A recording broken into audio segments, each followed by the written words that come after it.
Hello, I am Basuraju S. Sir, Assistant Professor of English, GFGC, Osadurga.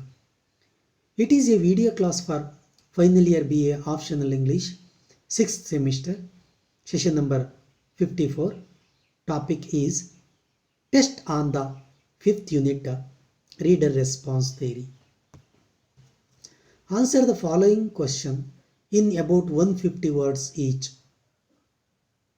Maximum marks 20. 5 into 4, 20 marks. Question number 1. What are the features of reader response theory? Question number 2. Explain briefly about the 5 categories of reader response theory. Third question. Write a short note on Wolfgang Iser's concept of implied reader. Fourth question. What are interpretive communities? What is the nature of interpretive communities?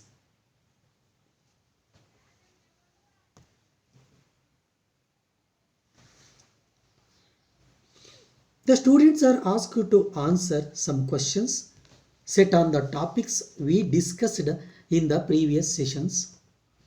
The following tips will definitely help them to write any tests or exam well.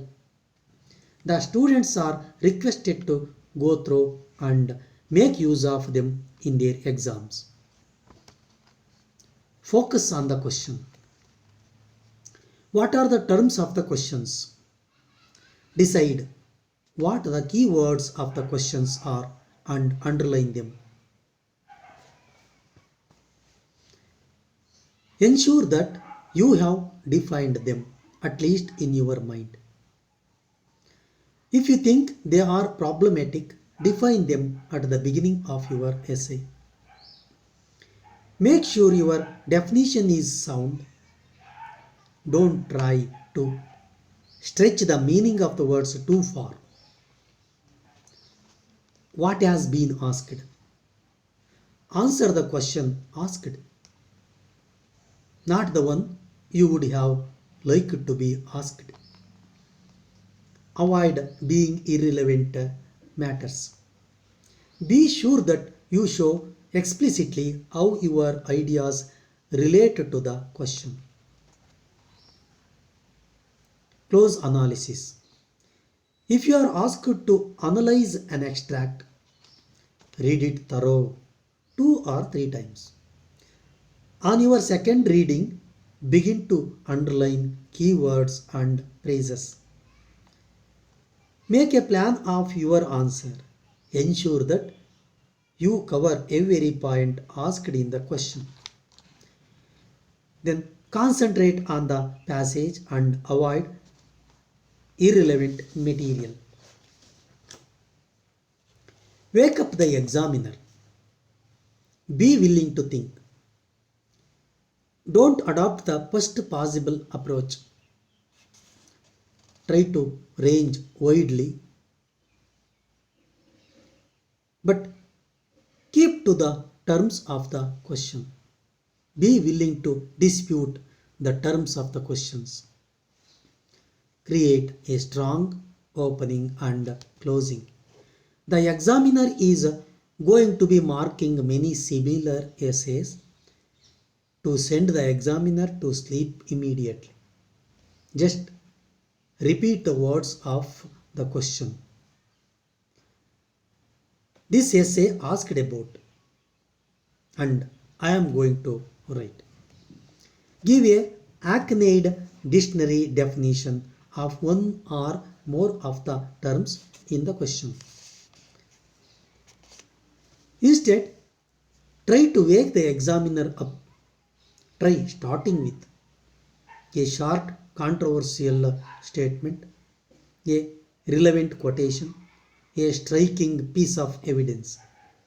The main thing is to demonstrate that you have thought about the question.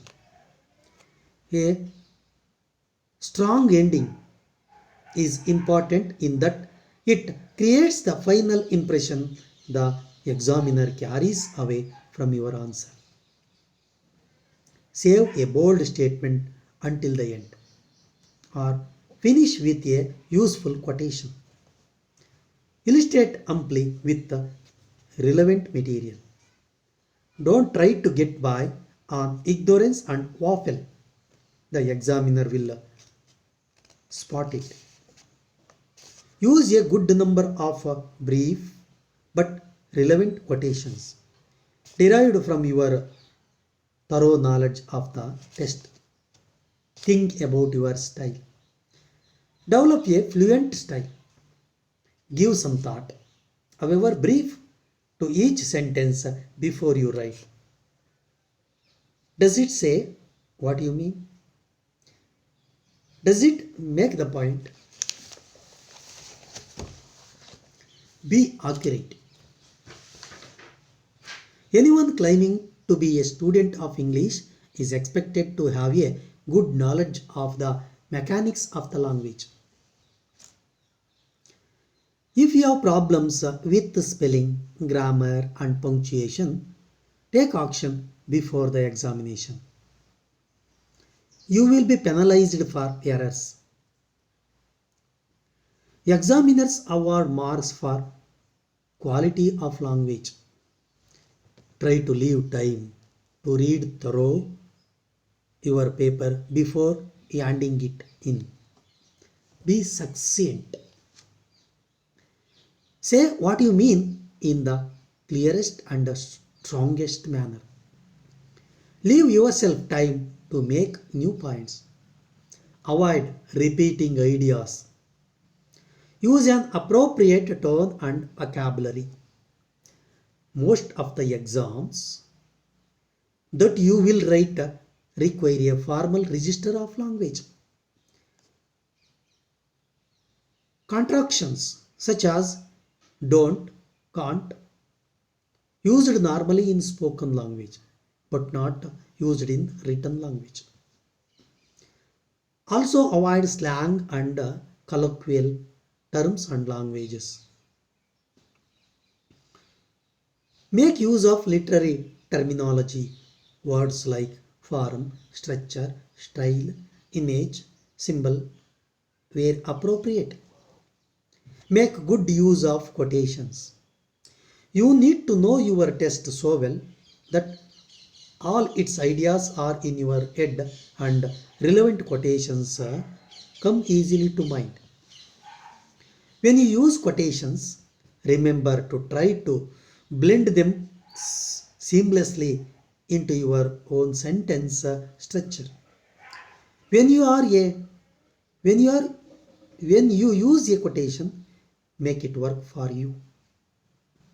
Don't use quotations simply because you have memorized them. Organize your time. Divide your time appropriately. In a examination, you will almost certainly have several essays to write and several sections to complete. Decide on the order in which you wish to answer them.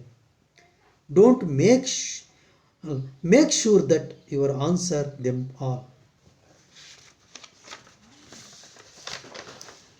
Jot, jot down ideas about any of the questions you expect to answer. Give each question the appropriate time and don't exceed it.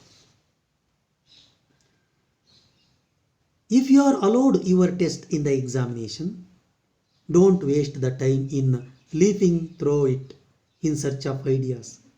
Use it only for reference and checking quotations. Plan your answers very carefully. You have the confidence to take time plan. You have the confidence to take time to plan. You could usefully devote up to a quarter of the exam time to this process.